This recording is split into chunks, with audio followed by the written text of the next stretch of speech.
Alhamdulillahirabbil alamin wa bihi nasta'in wa ala umuri dunya waddin wa salatu ala asyrafil anbiya'i wal mursalin wa ala alihi wa sahbihi ajmain amma ba'du.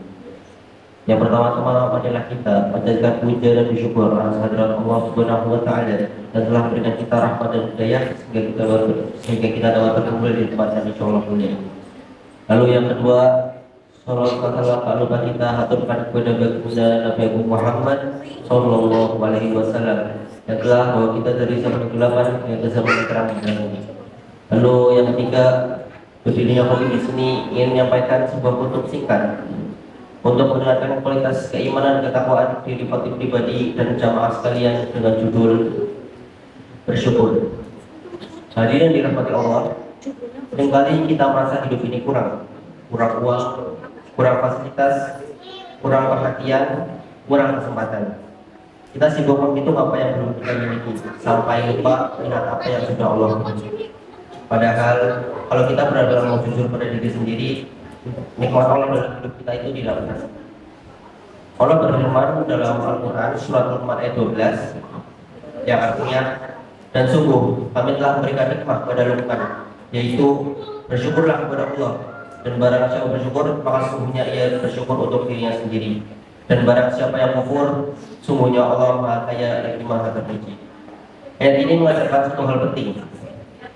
Syukur itu bukan untuk Allah, tapi untuk diri kita sendiri. Allah tidak butuh syukur kita. Allah tak Maha Kaya, Maha Sempurna dengan atau tanpa ibadah kita. Justru kita lah yang butuh syukur, karena syukur itulah yang membuat diri kita merasa cukup dan hati menjadi tenang.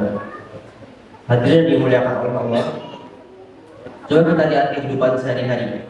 Orang yang selalu mengeluh biasa hidupnya terasa berat, walaupun sebenarnya nikmatnya banyak. Sementara orang yang pandai bersyukur hidupnya terasa ringan, walaupun keadaannya sederhana. Bukan karena hidupnya tanpa masalah, tapi karena hatinya tahu cara melihat nikmat Allah. Syukur itu bukan sekedar ucapan alhamdulillah di bibir. Syukur itu ada 3 bentuk. Yang pertama, syukur dengan hati, yaitu menyadari bahwa semua yang kita miliki berasal dari Allah. Lalu yang kedua, syukur dengan lisan, mengucapkan pujian kepada Allah, memperbanyak zikir dan tidak mengeluh berlebihan.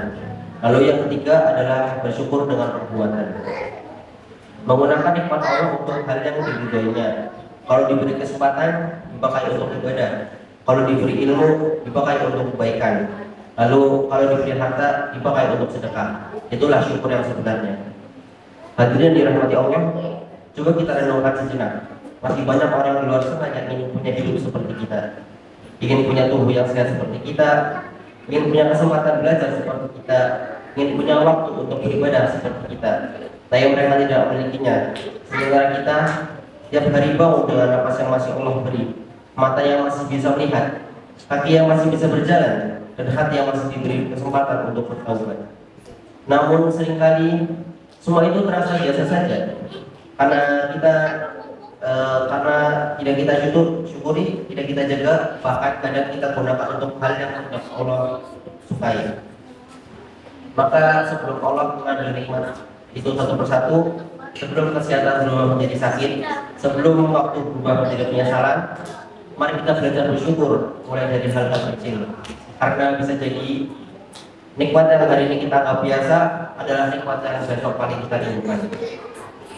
Hadirin sekalian, orang yang bersyukur akan selalu menemukan alasan untuk bahagia, sedangkan orang yang tidak bersyukur akan selalu menemukan alasan untuk mengeluh.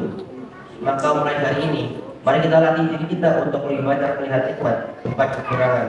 Lebih banyak mengucap alhamdulillah, bukan keluhan.